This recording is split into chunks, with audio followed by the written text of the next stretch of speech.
میں امریکہ میں تھا تو وہاں جو ہے صبح کو فجر کے بعد بیان ہوا کرتا تھا.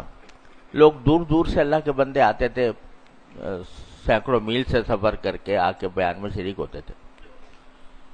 تو جب شروع میں گیا تو دیکھا تو وہ وہاں کے لوگ کہنے لگے جی ذرا یہ مجھے ہمیں بتا دیں کہ یہ عرش پر اللہ میاں کے بیٹھنے کا جو ذکر ہے قرآن شریف میں, تو یہ عرش پر بیٹھنا یہ حقیقت ہے یا مجاز ہے؟ میں نے کہا بھائی تمہیں کس نے اس چکر کس نے اس سوال کیسے پیدا ہوا تمہارے دل میں؟ کہنے لگا جی وہ ایک صاحب آتے ہیں یہاں پر سعودی عرب سے, اور وہ آ کر ہمیں کہتے ہیں کہ بھئی عقیدہ درست کرو, پہلے نماز روزے کی بات بعد میں ہے, پہلے عقیدہ درست ہونا چاہیے. عقیدہ درست ہوگا اس وقت جب تم یہ مانو کہ اگر اللہ تعالی نے کہا ہے کہ وہ عرش پر بیٹھا تو ہاں بیٹھا, یعنی حقیقی معنوں میں بیٹھا, اور اگر اللہ نے کہا ہے کہ اللہ تعالیٰ کے ہاتھ پھیلے ہوئے ہیں تو واقعی کہو کہ ہاں ہاتھ ہیں اللہ تعالیٰ کے. جب تک یہ نہیں کرو گے اس تک مسلمان نہیں ہوگے. تو اس واسطے وہ اگر کوئی ان سے بات کرتا ہے تو وہ کہتے ہیں قرآن میں تو یہ ہے اور حدیث میں یہ ہے, اور یہ بحث انہوں نے چھیڑ رکھی. اب وہاں اللہ کے بندوں کو نماز پڑھنے کا طریقہ نہیں آتا, ان کو حلال حرام کے مسائل پتہ نہیں ہے, ان کو نکاح طلاق کے مسائل پتہ نہیں ہے, ان کو آداب و مستحبات اور سنن کا پتہ نہیں ہے, اور ان کو جا کے استواء العرش کے مسئلے میں داخل کر دیا. تو میں نے کہا بھائی آئندہ وہ تشریف لائیں تو میری سے ملاقات کرا دینا. تو وہ عرب تھے, تو میری پھر ملاقات انہوں نے کرا دی ایک دن فجر کے بعد. تو میں نے ان سے بڑی دردمندی سے کہا, میں نے کہا بھائی ایک بات بتائیے کہ یہ جو آپ یہاں پر لوگوں کے اندر استواء العرش کا مسئلہ پھیلائے ہوئے ہیں, تو یہ بتائیے کہ ان کو نماز ان کو نہیں آتی پوری طرح, اور سنن و مستحبات کا ان کو علم نہیں, نکاح طلاق کے مسائل ان کو نہیں معلوم, حلال حرام کے مسائل معلوم نہیں. یہی سب سے زیادہ آپ کو سب سے زیادہ مسئلہ ہے کہ سب سے پہلے آپ ان کو آ کے سکھائیں کہ عرش پر بیٹھیں گے اللہ میں کیسے بیٹھیں گے.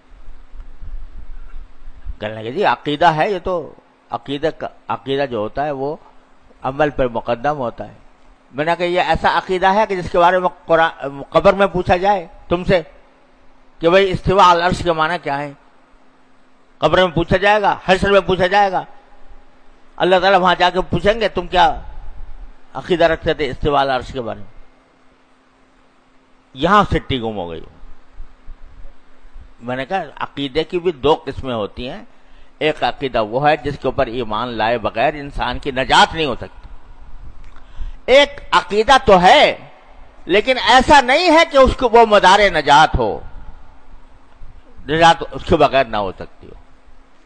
آپ نے کس بحث میں لوگوں کو ڈال رکھا ہے. کافی دیر الحمدللہ سمجھانے کے بعد اللہ تعالیٰ نے ان کے دل میں بات ڈالی. میں نے کہا بھائی یہاں ان کو سیدھی سیدھی دین کی باتیں سکھاؤ, اس بحث میں خدا کے لیے نہ ڈالو, یہ فرقہ میں بٹ جائیں گے اور سوائے فتنے کے اور کچھ نہیں ہوا. ابتغاء الفتنہ تو ابتغاء تاویل, وما یعلم تأویلہ الا اللہ. بس کہو کہ اس کے اللہ کے سوا کوئی نہیں جانتا ہے. وما یعلم تأویلہ الا اللہ والراسخون فی العلم یقولون آمنا بہ. جو علم میں رسوخ رکھنے والے ہیں, پختگی رکھنے والے ہیں, وہ کہتے ہیں کہ جی ہم تو ایمان لائے ہیں اس کے اوپر, کل من عند ربنا, سب ہمارے پروردگار کی طرف سے, اس کی تفصیل, اس کی حقیقت, اس کی کنہ یہ ہمارے بس کی بات نہیں.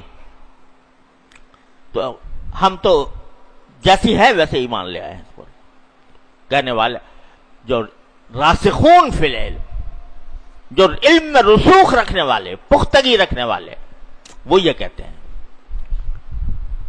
تو وہ کہتے ہیں کہ نہیں جی ہمیں اس بحث میں پڑھنے کی ضرورت نہیں ہے کہ اللہ میں نے اگر یوں کہا ہے کہ حضرت موسیٰ علیہ السلام سے کہا کہ میں نے تمہاری آنکھوں میں اپنی آنکھ کے نیچے تمہاری پرورش کی میں نے، تو اب اللہ میاں کی آنکھ کیسی ہے اس بحث میں پڑھنے کی؟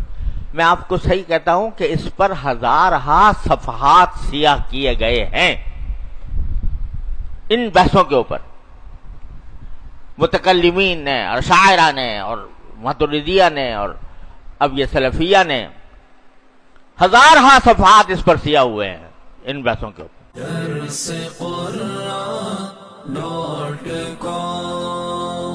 www.darsequran.com